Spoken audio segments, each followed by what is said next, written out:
Hello YouTube, this is Jane Q Public.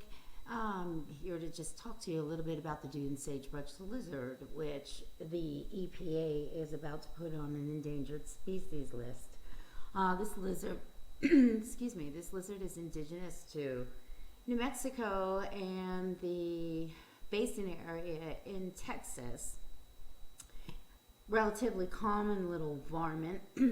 And with the enlistment on the endangered species by the EPA, this will virtually shut down all mining, all drilling for natural gas and oil in eastern New Mexico and the Great Permian Basin area in Texas. So I decided to do a little bit of research on this little critter and find out just what it looks like, if I've ever seen one, what its natural habitat is, and what its natural predators are. So I went to Wikipedia, the links will be down below, and I found out that this thing lives in the what they call the shiny oaks area of the New Mexico desert. Shiny oaks are this scrubby looking tree that you can find everywhere out in the desert, and it also lives in the sand dunes out in the desert, in which any of you who have ever been to New Mexico knows that that's practically everywhere you go. Texas, not that familiar with, but evidently they have desert area and sand dunes there as well. So I decided to check into what its natural predators were.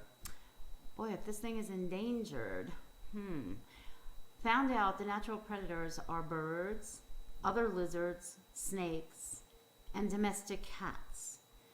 So,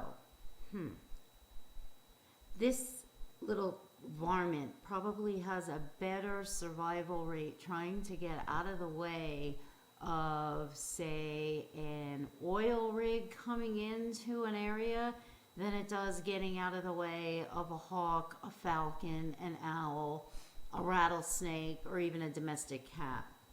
Now, as far as its natural habitat goes, the EPA would have you believe that this thing can only survive in the areas outlined in the report on the dunes sagebrush lizard that they provided in order for it to get on the endangered species list. Well, I'm here to tell you that I found these things running around my backyard. My dog has killed one in my shed, so I guess you can add to the natural habitat backyard sheds and to the predator species list Doberman pinschers, because my dog has killed them and I found them in the, like I said, in the shed in my backyard. I live right on the edge of the development, just before you get to what they would call an undeveloped area of New Mexico.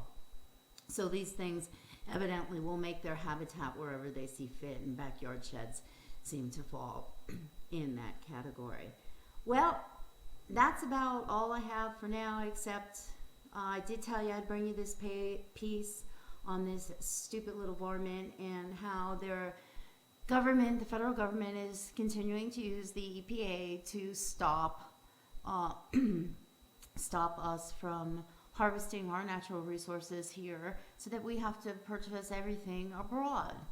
And I'd say with the oil and natural gas crisis we're in right now, this stupid little lizard being a tool that they're going to use to halt the production and exploration of natural gas in some of the richest areas in the country, well, gotta hand it to them. They've really managed to do some damage to the logging, the fishing, and the ranching industry out here in the Southwest by putting these ridiculous little critters on endangered species lists. Now, I know some of you tree huggers out there aren't going to like what I've had to say, but that's too bad. You don't have to watch my channel anymore, okay?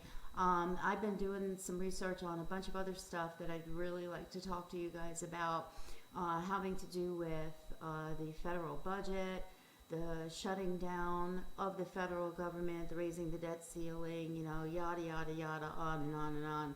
But with everything going on in the Midwest, I do have some relatives out there that I am somewhat concerned about, and this stuff going on in Japan with the radiation. I've been really busy with some, been getting sidetracked on some of that stuff. So I will talk to you later, and until then, make sure you don't step on any dune sagebrush lizards. Okay, thank you very much. Be back, talk to you later.